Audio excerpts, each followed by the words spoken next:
જય શ્રી કૃષ્ણ। આજે હું તમને ગ્રીન ચટણીની રીત શીખવાડું છું।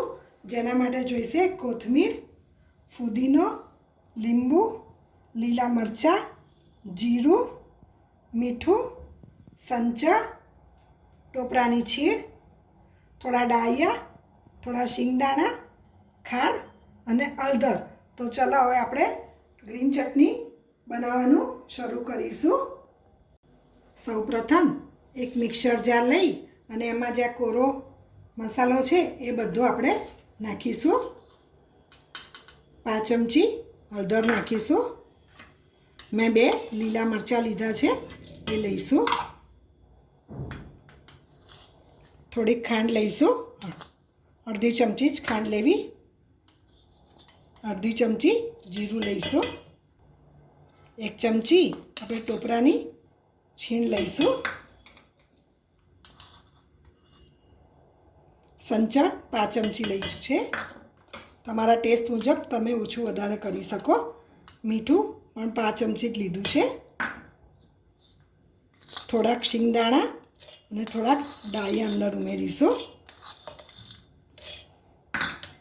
હવે આ બધું મિક્સરમાં એક વખતનું ક્રશ કરી લઈશું।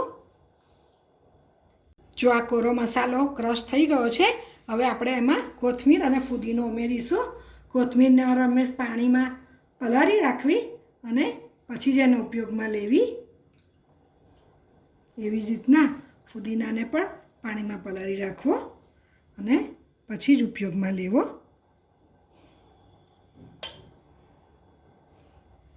હવે પહેલાં આપણે પાણી વગર જ ક્રશ કરીશું, પછી જેમ જરૂર પડશે એમ જ આપણે પાણી નાખીશું। જો મેં પાણી વગર વાટ્યું છે, આવી લુદ્દી તૈયાર કરવી। હવે આપણે લીસું કરવા માટે એમાં થોડુંક પાણી ઉમેરીશું।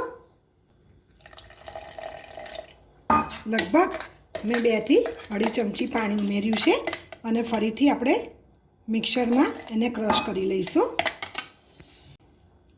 જો પાણી નાખ્યા પછી આવી રીતના ચટણી તૈયાર થશે।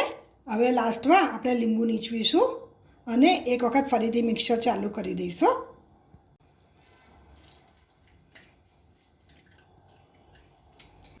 અને ફરીથી એક વખત ક્રશ કરી લઈશું।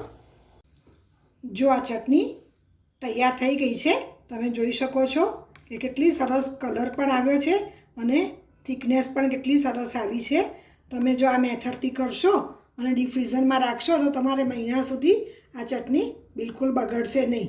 અને હા, આ ચટણીનો ઉપયોગ તમે કોઈ પણ ચાટ હોય, કોઈ પણ ફરસાણ હોય એમાં પણ તમે ઉપયોગ કરશો તો ખાવાની ખૂબ જ મજા આવશે। જો તમને મારા વિડીયો ગમ્યો હોય તો ચોક્કસ એને લાઈક કરજો, શેર કરજો અને મારી ચેનલને સબસ્ક્રાઈબ કરવાનું બિલકુલ ભૂલશો નહીં।